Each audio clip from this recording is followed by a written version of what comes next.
पहले हम यहाँ से शुरुआत करते हैं कि हम ऐसा क्यों मानते हैं कि टूटे रिश्ते में सबसे ज़्यादा काउंसलर ज़्यादा अच्छा काम करता है बजाय इसके कि कोई लॉयर काम करे इसमें?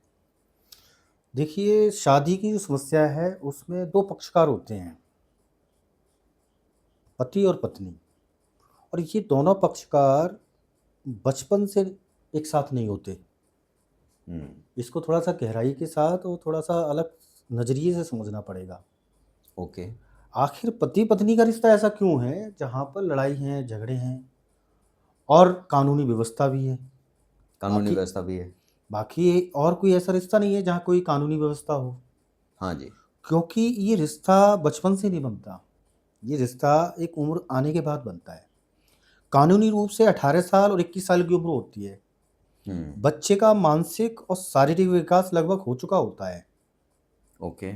अब मान लीजिए वो शादी होकर के जब एक साथ रहते हैं, तो उनके बीच में अगर कोई मतभेद पैदा होते हैं, तो उनका जो सुलझाने का जो तरीका होता है, जो पैटर्न होता है, वो ऑलरेडी पहले से बन चुका होता है। हाँ, क्योंकि एक बैकग्राउंड से आ रहे हैं और उनके अंदर कई चीज़ें फिक्स हो चुकी होती हैं। हाँ, और अगर पति और पत्नी में काम करने का तरीका या कोई कमियाँ नज़र आती हैं, तो जब एक पक्षकार दूसरे पक्षकार को समझाता है, तो उसको लगता है ये मुझे दिशा निर्देश दे रहा है, डायरेक्शन दे रहा है, मुझे हाँ, गाइड कर रहा है या फिर मेरी कोई कमी बता रहा है। हाँ, जबकि होती सारी चीज़ें सच हैं, लेकिन पति-पत्नी के रिश्ते में यही सबसे बड़ी समस्या है कि अगर पति पत्नी को समझाए या पति पत्नी को समझाए, तो ये काम नहीं करता। इसीलिए हम लोग किसी थर्ड पर्सन की बात करते हैं, क्योंकि ओके। अगर थर्ड पर्सन अगर इसमें इन्वॉल्व होता है जो कि पूरी तरह से निष्पक्ष हो, तो शायद हो सकता है कि पति जो पत्नी को समझाना चाह रहा है या पत्नी जो पति को समझाना चाह रही है, वो ठीक तरह से वो समझ पाए। ओके। इसलिए कभी-कभी मैंने देखा है कि जब पक्षकार हमारे पास आते हैं, तो दोनों को सुनने के बाद जब इंडिविजुअली हुँ, उन दोनों को समझाया जाता है या गाइड किया जाता है, तो कोई अलग चीज़ें नहीं होती। उन्हीं की ओके, कही हुई चीज़ें ही कुछ होती हैं, जिनको हम लोग अलग तरीके से उनके सामने रखते हैं। ओके। तो इससे क्या होता है कि सामने वाले को ये भी नहीं लगता कि ये मेरी कोई कमी बता रहा है या मुझे बदलने की कोशिश कर रहा है। तो इसलिए 2 पक्षकारों के मध्य में अगर कोई मीडिएटर हो, कोई काउंसलर हो, तो ये जो भूमिका है वो बहुत कारगर सिद्ध होती है और मैं इसको पिछले 20 साल से देखता आ रहा हूँ। हाँ, ये क्वेश्चन इसलिए भी ज़रूरी है क्योंकि हम ये भी जानना चाहते थे कि आपने एज़ अ लॉयर भी काम किया है। आप जी। न्याय की दिशा में भी काम करते रहे हो और फैमिली कोर्ट में आपका बहुत एक्सपीरियंस रहा है। फैमिली कोर्ट्स में जहाँ पे लोगों के तलाक होते हुए आपने देखे हैं और जो वो दर्दनाक स्थिति से गुज़रते गुज़रते हैं, उसको रोकने के लिए जो आपने काम किया है और हर संभव प्रयास किया है कि फैमिली जुड़े। तो इसमें एक लॉयर के बजाय एक काउंसलर का जो इम्पोर्टेंट काम है, वो आप समझाने के लिए हमें विशेष क्या बता सकते हैं जो ई-दिशा फाउंडेशन इस दिशा में काम कर रही है? देखिए, जैसा कि आपने कहा कि मैं तो एक लॉयर भी रहा हूँ। तो देखिए, एज़ ए लॉयर जब मेरे पास कोई ऐसा मामला आता था, हाँ जी। तो मेरे 20 साल के करियर में शायद 2 तलाक के ऐसे मामले रहे, जो कंटेस्ट थे, जो मैंने बहुत करीब से देखे। ओके। लेकिन इसके अलावा मैंने जो फैमिली कोर्ट का जो एक एनवायरनमेंट देखा, हुँ, वो हुँ। इतना नकारात्मक था कि जब भी मैं कोर्ट में जाता था, तो ऐसा लगता था कि यहाँ से भागो। ओके। वहाँ के जो वाइब्रेशन थे, वो इतने नकारात्मक थे कि मैं इस चीज़ को कैसे आपके सामने शेयर करूँ हाँ जी। कि एक पत्नी है जो जिसे सिर्फ़ मेंटेनेंस चाहिए ओके, और एक पत्नी है जिसे बच्चे की कस्टडी चाहिए। ओके। ये ऐसी चीज़ें थी जो कोर्ट के अंदर हर कोर्ट के अंदर सिर्फ़ इन्हीं चीज़ों पर बात हो रही थी। हुँ, हुँ। जबकि हमारा जो हिंदू मैरिज एक्ट है, वो शादी को बचाने पे भी काम करता है। लेकिन दुर्भाग्य से इस पर किसी ने ध्यान नहीं दिया। सो हिंदू मैरिज एक्ट में ऐसे प्रावधान है या ऐसा उनका इंटेंशन है कि मैरिज बचाई जाए बजाय तोड़ी ना जाए? देखिए, पूरा जो पारिवारिक न्यायालय और पारिवारिक जो विधि है, उसका जो कोर है, वो है समझौता। समझौता, हाँ, कि आपस में कॉम्प्रोमाइज़ हो जाए और सब ठीक होके फिर से उसी दिशा में चल पड़े। जो भी अगर तलाक लेना चाहता है तो उसमें भी एक समझौता हो। हाँ जी। साथ में रहना चाहते हैं तो उसमें भी एक समझौता हो, ओके, लेकिन ये दूर-दूर तक कहीं नज़र नहीं आता न्यायालय के अंदर। ओके। जबकि पारिवारिक विधि पूरी की पूरी समझौते पर आधारित है, कंप्रोमाइज़ पर, लेकिन ऐसा दिखाई नहीं दिया। चाहे काउंसलर भी इसमें इन्वॉल्व हुए हैं, लेकिन हो सकता है कि वो पूरी तरह से प्रशिक्षित ना हों। हुँ, तो अभी तक तो हमारे पास ऐसे आंकड़े नहीं है कि पारिवारिक न्यायालय का जो कोर जो वैल्यू है, समझौता, उस पर वो खरा उतर पाया हो। ओके, ये बहुत इम्पोर्टेंट पॉइंट है। तो मैंने तो न्यायालय के अंदर जो भी देखा है, वो ज़्यादातर बच्चे की कस्टडी हुँ। और भरण-पोषण। सो आर्थिक व्यवस्था की बात होती है एक तरफ, भरण-पोषण की जो ब हाँ। बात कर रहे हैं कि मेंटेनेंस दी जाए या एलिमनी दी जाए, या तो उसकी चर्चा होती है या फिर बच्चों को अपने कस्टडी में, कब्ज़े में लेने की बात होती है। बट इसके बीच में बहुत सारी और चीज़ें इन्वॉल्व होती हैं, जैसे इमोशनल जो इफ़ेक्ट होता है, दोनों पक्षों को। पुरुष को भी और स्त्री को भी, जो हस्बैंड वाइफ दोनों को इसका बहुत ज़्यादा इमोशनल इफ़ेक्ट होता है और ये बच्चों के ऊपर भी। आप जो बता रहे हैं, वो इसके एक साइड इफ़ेक्ट हैं। जब ओके, पारिवारिक तनाव बढ़ता है, शादी में समस्याएँ आती हैं, तो मनोवैज्ञानिक प्रभाव पड़ते हैं। हाँ जी। जैसे कि अगर पत्नी को लगता है कि मैं इस शादी में इनसिक्योर हूँ, हुँ, तो इनसिक्योरिटी का एक मनोवैज्ञानिक प्रभाव पड़ेगा। हुँ, चिड़चिड़ापन, गुस्सा, ओवरथिंकिंग, नींद नहीं आना हुँ, हुँ। और भविष्य की चिंताएँ। हाँ जी। तो इसलिए जब कोई कानून का इस्तेमाल करता है, तो वो ज़्यादातर शादी को बचाने के लिए तो कम कर पाता है, वो सिर्फ़ अपनी इच्छाओं की पूर्ति के लिए करता है। अगर यस। पत्नी के पास पैसा नहीं है, तो भरण-पोषण के लिए वो डिमांड करती है, और अगर बच्चे अवेलेबल हैं, तो फिर वहाँ पर बच्चे की कस्टडी किसको मिलेगी, तो उसकी लड़ाई है। हुँ, जबकि देखा जाए तो हिंदू मैरिज एक्ट में कुछ प्रावधान ऐसे भी हैं, जिसको अगर लोगों के सामने रखा जाए, तो शादियों को बचाया भी जा सकता है। जैसे हिंदू मैरिज एक्ट की धारा 9, ओके, दाम्पत्य अधिकारों की पुनः स्थापना। ओके। लेकिन ये कैसे हो? रिस्टोरेशन ऑफ कॉन्जुगल राइट्स, आप जी, उनकी बात कर रहे हो। जी। तो लेकिन हमारे देश में सेक्शन 9 का जो इस्तेमाल है, वो सिर्फ़ डिफेंस के लिए किया जाता है, हुँ, ना कि शादी को बचाने के लिए। ये ज़्यादातर मैंने अपने वकालत के जो मेरा समय रहा, जितना मैंने वहाँ दिया, उस हिसाब से मैंने ये चीज़ें ऑब्ज़र्व की।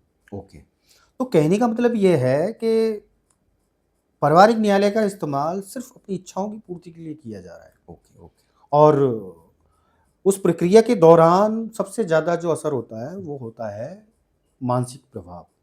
इमोशनल और मेंटल जो उसके नेगेटिव इफ़ेक्ट ज़्यादा देखे गए हैं। और ये केवल पति-पत्नी के ऊपर ही नहीं पड़ता, ये परिवार के हर सदस्य पर पड़ता है। और विशेष तौर पे बच्चों पे ज़्यादा इफ़ेक्ट इसका जी, वास्तव में होता है। बिल्कुल। ओके।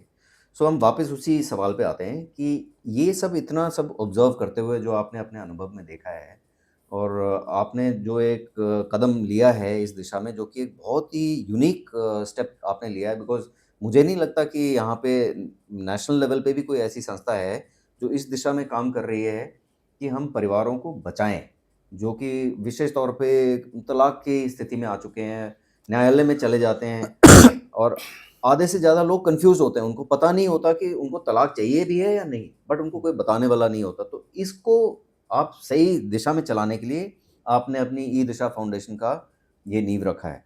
सो एक हमें ये थोड़ा क्लियर कीजिए कि एक साइकोलॉजिस्ट, काउंसलर होने के साथ में और एक एडवोकेट होने के साथ में आपका काम करने का ढंग दूसरों से कैसे अलग है? क्या अलग से है जो हम ई-दिशा फाउंडेशन में कर रहे हैं, जो बाकी जगह पे और शायद ना मिल सके लोगों को? देखिए, अगर मैं 20 साल पुरानी बात करूँ तो मुझे तो लोग बोलते थे कि तुम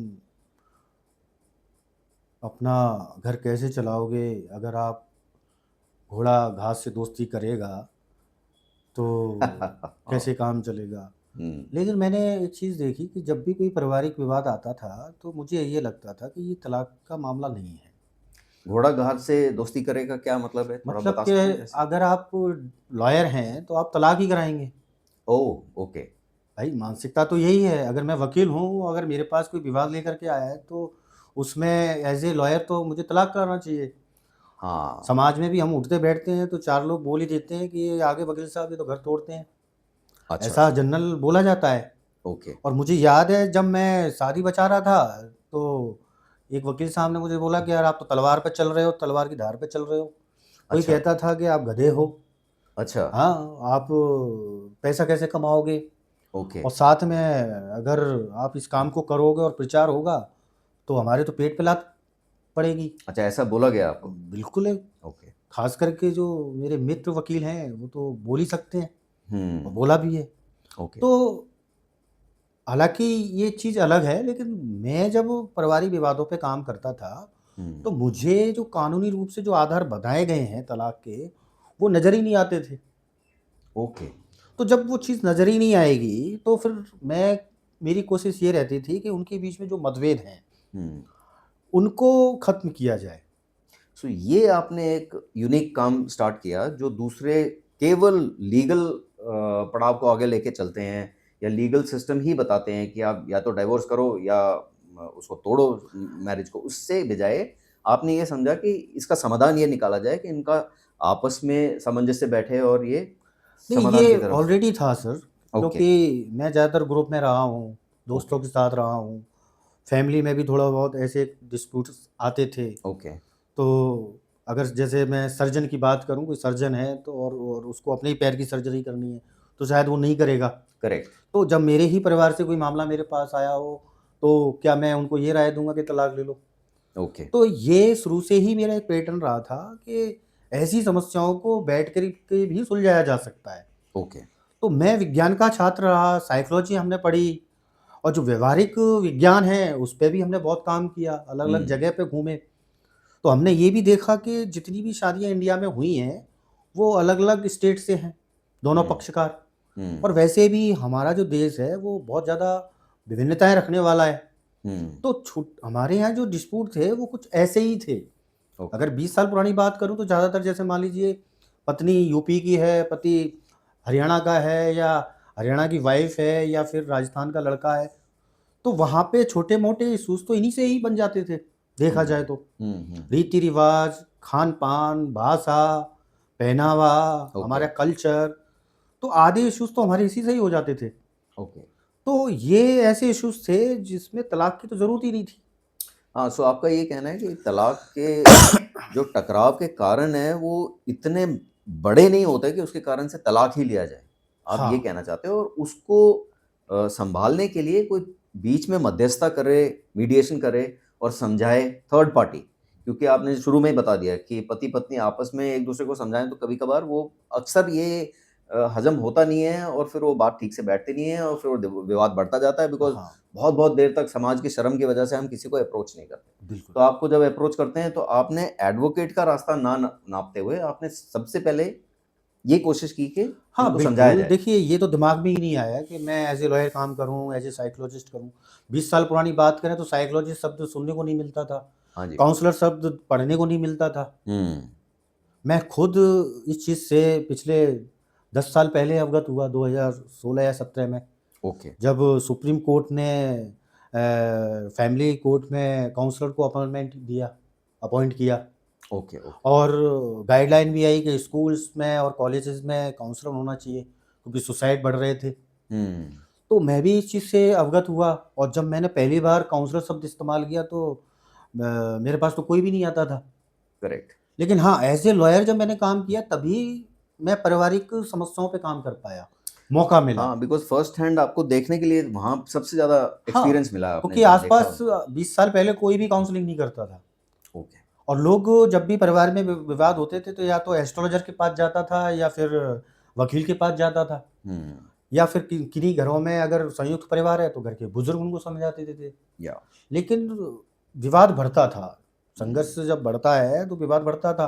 विवाद बढ़ते थे तो ले-दे के लोग वकील के पास आते थे। हुँ, अब ये मेरा सौभाग्य रहा कि मैंने इन चीज़ों को इस तरीके से डील किया।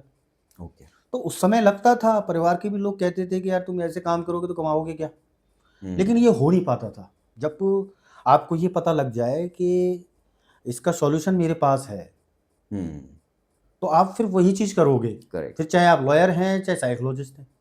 हुँ, और आज देखते-देखते हमारे पास ऐसे साधन मौजूद हैं, हमने इस तरीके के प्रोग्राम बना रखे हैं शादी से पहले प्री मैरिज काउंसलिंग है, आफ्टर मैरिज काउंसलिंग है, या मेंटल हेल्थ काउंसलिंग है, या बच्चे की कस्टडी को तो लेकर के ये भी सब काउंसलिंग है। Okay, alright. हाँ, ये साधन है जो एक परिवार को मजबूत बनाने के लिए तो है, ये उसको सब जोड़ने के जो लिए हैं, है। ये सब जितने भी इस तरह के साधन आप बता रहे हो, ये आप प्रोवाइड करते हो अपने क्लाइंट्स के लिए या आपको कोई अप्रोच करे जिस जी, काम के लिए भी? बिल्कुल। इसमें से बीच में से सबसे बड़ी बात वापस हम मैरिज के इश्यू पे ही आते हैं, रिलेशनशिप जहाँ पे सबसे ज़्यादा बिगड़ते हैं क्योंकि लोगों का कइयों का ये मानना और ये एक मिथ्यात्मक मानना है कि एक बार मैरिज बहुत ज़्यादा बिगड़ जाए तो फिर वो कभी सँवर ही नहीं सकती। हुँ। सो ये विषय बहुत इम्पोर्टेंट है सोसाइटी में, तो आप अपने अनुभव से क्या हमें बता सकते हैं कि वाक़ई में अगर मैरिज बिगड़ भी गई, तो वो काउंसलिंग के थ्रू वापस आ सकती है? क्योंकि जहाँ तक मैंने इसको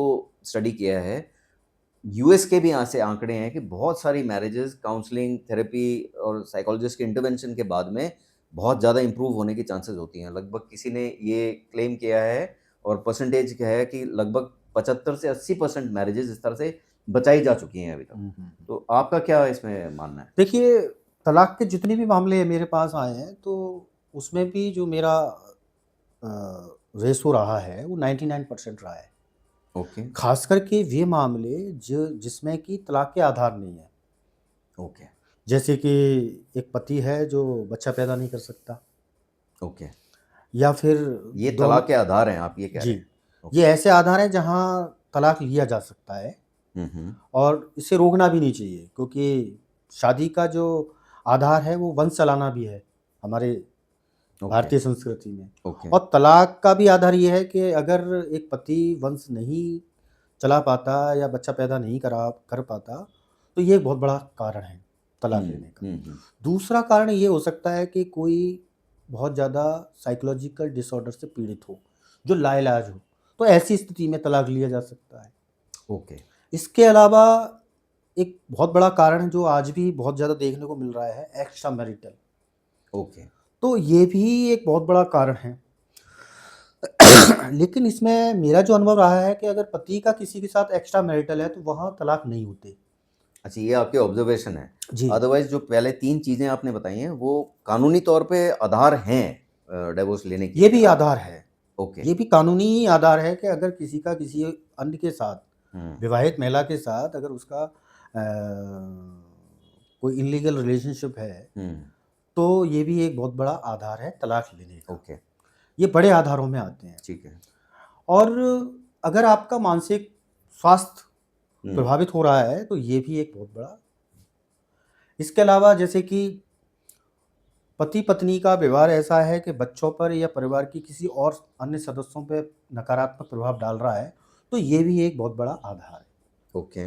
लेकिन जहाँ पर ये आधार मौजूद नहीं है, हुँ, हुँ। वहाँ पर किसी भी स्टेज में किसी भी शादी को सुधारा जा सकता है, बचाया जा सकता है। ओके। सो आप ये कह रहे हैं कि जो ये 4-5 बिंदु जो आपने बताए हैं, अगर वो प्रेज़ेंट नहीं है, हुँ, अगर इतनी हद तक कोई चीज़ नहीं बिगड़ी हुई, हुँ, अगर वो 4-5 चीज़ें नहीं हैं, तो उसके अलावा जो भी टकराव के कारण हैं, वो इतने बड़े नहीं हैं कि उनको सुधारा ना जा सके और उनके ऊपर काम हो सकता है। बिल्कुल। और अक्सर आपके जैसे आपने हमें पहले बताया कि कई केसेज़ को आपने इम्प्रूव किया है और वो हुँ, समाधान में वापस आए हैं। हाँ। तो मैरिज रिस्टोर हुई है।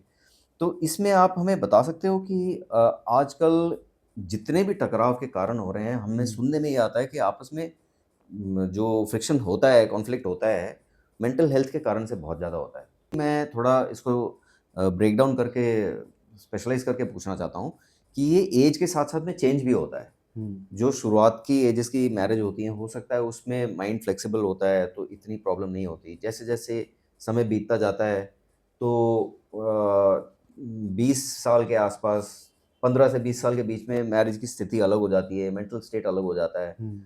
तो ये जो इसके बारे में जो आपकी ऑब्ज़र्वेशन रही है, वो थोड़ा देखिए, हमें शेयर करें। ये आपका जो प्रश्न है, ये थोड़ा-सा अवेयरनेस के लिए है। हुँ, लोग अवेयर ही नहीं है कि उनकी तो शादी में समस्याएँ चल रही हैं, और उनको लगता है कि कोई भी मेंटल हेल्थ इश्यूज़ नहीं है। जब वो हाँ। अवेयर होते हैं, तब उनको पता चलता है कि शादी की समस्याओं के साथ-साथ उनके ऊपर एक कुछ मनोवैज्ञानिक प्रभाव भी पड़ रहे हैं। जैसे कि भविष्य की चिंताएँ अगर किसी को होने लगेगी, अगर किसी की शादी सही नहीं चल रही है, तो वो भविष्य के लिए चिंतित होगा। हुँ, और भविष्य की जब चिंता आ जाती है, तो वहाँ इनसिक्योरिटी भी आ जाती है। ओवर थिंकिंग बढ़ जाती है, ये मेंटल हेल्थ इश्यूज हैं। हुँ, अगर ओवर थिंकिंग ज़्यादा है तो नींद की समस्या आएगी। नींद अगर पूरी नहीं होगी तो आपकी पूरी दिनचर्या खराब रहेगी। हुँ, अगर शादी में बच्चे हैं तो उनका ध्यान रखना, उनकी पेरेंटिंग सही कॉन्शियसली नहीं हो पाएगी। करेक्ट। तो जो शादी की जब समस्याएँ आती हैं, तो इस तरीके के जो मानसिक प्रभाव पड़ते हैं, उससे पूरी दिनचर्या प्रभावित होती है और हुँ, लोग इससे अवेयर ही नहीं होते। ओके। हालाँकि ये एक पूरा एक टॉपिक है इस पे बात करने के लिए, लेकिन इसे हम फिर डिस्कस करेंगे। आपकी बात समझ रहे हैं हम। तो इसके साथ-साथ में कनेक्टेड आप हमें अगर ये थोड़ा संक्षिप्त में बता सकते हैं हुँ, कि मैरिज को टूटने से बचाने के लिए जो हम मदद करते हैं कि वो ना टूटे मैरिज, हुँ। तो उसमें हम ये आप जो आपके पास में क्लाइंट्स आते हैं, आप उनको किस तौर से समझाते हैं कि ये कोई परमानेंट स्टेट नहीं है, ये एक हर चीज़ टेम्परेरी होती है। ये टेम्परेरी मेंटल स्टेजेज़ हैं, लाइफ़ के पड़ाव के साथ-साथ में मेंटल स्टेज भी चेंज होती है। कभी-कभी स्ट्रेस का टाइम कम होता है लाइफ़ में, कभी स्ट्रेस का टाइम ज़्यादा होता है। कुछ एक वर्ष ऐसे होते हैं, व्यक्ति के अपने जीवन में भी और मैरिज में भी उसका इफ़ेक्ट आता है। हुँ। तो ये मेंटल स्ट्रेस टेम्परेरी होता है, तो ये आप कैसे उनको बताते हैं कि ये परमानेंट नहीं है, ये मेंटल स्ट्रेस टेम्परेरी टाइम का ही है? देखिए, सिर्फ़ अवेयर करना होता है, ओके। क्योंकि ज़्यादातर तो मैंने ये देखा है कि कपल्स मेंटल हेल्थ को लेके अवेयर ही नहीं होते। वो इनको अपनी-अपनी अलग-अलग भाषा में बताने की कोशिश करते हैं हुँ, कि मेरी शादी में इतनी समस्याएँ बढ़ गई हैं कि मुझे नींद नहीं आती, हुँ, है ना? इधर पति की बात करें तो वो बोलता है कि मैं तो सिर्फ़ 2 घंटे के लिए घर आता हूँ, उसमें भी मुझे सुख नहीं मिलता। हुँ, अगर इधर बच्चों की बात करें तो बच्चे बोलते हैं कि पता नहीं मम्मी-पापा को क्या हो गया है, ये लड़ते रहते हैं। हाँ जी। तो उनकी जो मेंटल हेल्थ को लेकर के है वो अवेयर ही नहीं है, वो सिर्फ़ उन चीज़ों को इसी तरीके से बताने की कोशिश करते हैं। हाँ, सो अवेयरनेस की कमी है और हाँ, एग्रीमेंट भी नहीं है कि ऐसा कुछ है।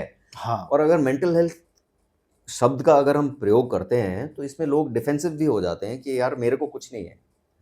जबकि इसमें कोई बुरा मानने वाली चीज़ नहीं, मेंटल हेल्थ का दोबारा हम बात ये रिपीट कर रहे हैं कि इसका कोई ये मतलब ना निकाले कि वो कोई रोग है, ये रोग नहीं है।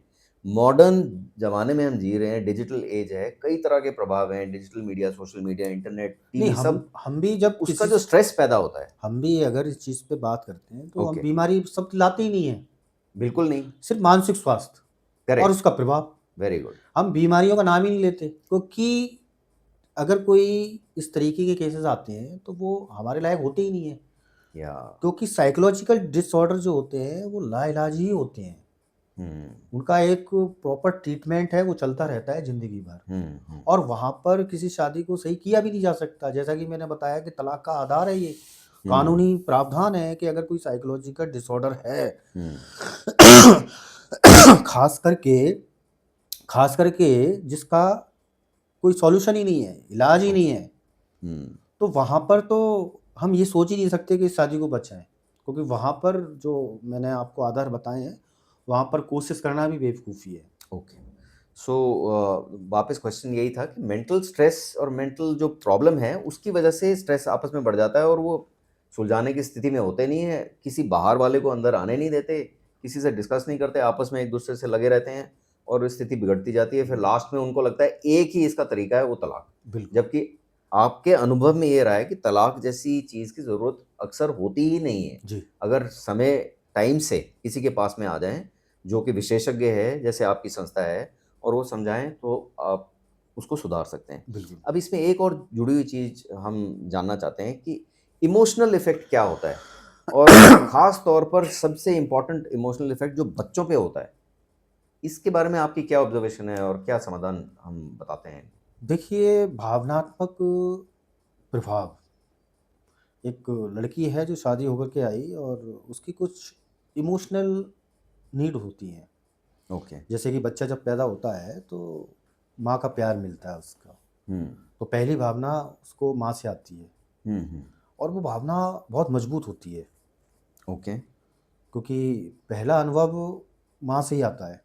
हाँ जी। तो आपने देखा होगा कि 1 साल तक का बच्चा अपनी माँ से लिपटा रहता है, चाहे वो इंसानों का हो, हुँ। चाहे वो जानवरों का हो। ओके। तो जो पहला जो भावनात्मक सपोर्ट होता है वो माँ से होता है और वो बन जाता है। और बच्चा जब बड़ा होता है तो यही भावनात्मक सपोर्ट वो हर रिश्ते में माँगता है। ऑलराइट। और अगर हम पति-पत्नी के रिश्ते की बात कर रहे हैं तो वहाँ पे भी यही चीज़ आती है। अगर वो भावनात्मक सपोर्ट नहीं मिलता है हुँ। तो किसी का भी भावनात्मक असंतुलन होगा। आप ये बोल रहे हैं कि पति-पत्नी का आपस में जो एक्सपेक्टेशन है एक-दूसरे से, वो अगर पूरी नहीं हो रही, उसकी बात कर रहे हैं आप? जैसा कि मैंने बताया कि बचपन में ही वो एक भावनात्मक सपोर्ट बन जाता है। हुँ, चाहे इसमें महिला हो या पुरुष हो, पति-पत्नी हो, चाचा-चाची हो, हुँ, मित्र हो, कोई भी हो, किसी भी हुँ, रिश्ते की बात करें। ओके, हर रिश्ते में हर रिश्ता भावनात्मक समर्थन, सपोर्ट चाहता है। करेक्ट। तो ये ऐसा तभी रिश्ते बनते हैं, चाहे वो पति-पत्नी का हो। हुँ, किसी भी रिश्ते में अगर भावनात्मक समर्थन नहीं है और भावनात्मक सपोर्ट नहीं है, तो वो रिश्ता चलेगा ही नहीं। सो ये तो जी, होगी हर रिश्ते की डिमांड है। ओके, ये हो गई इमोशनल इफ़ेक्ट जो पूरे वातावरण में घर के अंदर जो फैल जाता है, तनाव की वजह से, कॉन्फ्लिक्ट की, टकराव की वजह से। हुँ। और इसी सवाल में जो दूसरा पॉइंट था, वो ये था कि बच्चों के ऊपर इसका क्या प्रभाव होता है, जो पति-पत्नी का टकराव देखिए कु जैसा मैंने बताया कि स्त्री हो, चाहे पुरुष हो, बच्चा हो, बूढ़ा हो, हर किसी को भावनात्मक समर्थन चाहिए, हुँ, भावनात्मक सपोर्ट चाहिए। सपोर्ट चाहिए। अगर बच्चा अपने पेरेंट्स को इस तरीके से देख रहा है, लड़ते-झगड़ते देख रहा है, हुँ, तो ज़ाहिर-सी बात है कि उसको तो कोई सपोर्ट मिल ही नहीं रहा होगा किसी भी तरीके का। करेक्ट, तो उस बच्चे के अंदर बचपन में इन सब चीज़ों की वजह से डर बनता है, करेक्ट। उसको वो सहमा-सा रहता है। इनसिक्योरिटी हो जाती है उसको। हर चीज़ को लेकर के वो डरा और सहमा रहता है। उसका कॉन्फिडेंस भी गिर जाता है। बिल्कुल हर फ्यूचर में आने वाले जो जितने भी उसके लाइफ़ के पड़ाव हैं, उनमें उसको संघर्ष ज़ाहिर है ज़्यादा करना पड़ता होगा। हाँ, तो उसके तो बच्चे के साथ क्या है कि एक मानसिक दबाव भी बढ़ता है, सामाजिक दबाव भी बढ़ता जाता है और कुछ कुछ एक ही बच्चे ऐसे होंगे जो ऐसी स्थितियों में कुछ अच्छा कर पाते हैं। अदरवाइज़ देखा जाए तो बच्चा भी बड़ा होकर के उन्हीं चीज़ों को करने की कोशिश करता है। यस। और ये आपने बहुत इम्पोर्टेंट पॉइंट एक निकाला है कि आपके ऑब्ज़र्वेशन में इस तरह के वातावरण में जो पढ़ने वाले बच्चे होते हैं, उनके खुद के आगे चलकर प्रोफ़ेशनल प्रॉब्लम ही नहीं, लेकिन अपने रिलेशनशिप्स में भी सेम तरह की प्रॉब्लम्स आने की संभावना बहुत होती है हुँ। और वो फिर उसी उसी संघर्ष में आगे बढ़ते रहते हैं। तो ज़रूरी ये है कि फैमिली टाइम पे सँभल जाए, टाइम पे किसी विशेषज्ञ के पास में आए। जैसे ई-दिशा फाउंडेशन हमारा इसी फ़ील्ड में काम कर रही है और 20 वर्ष से ज़्यादा हमारा काम हो गया है इसमें, तो इससे जुड़े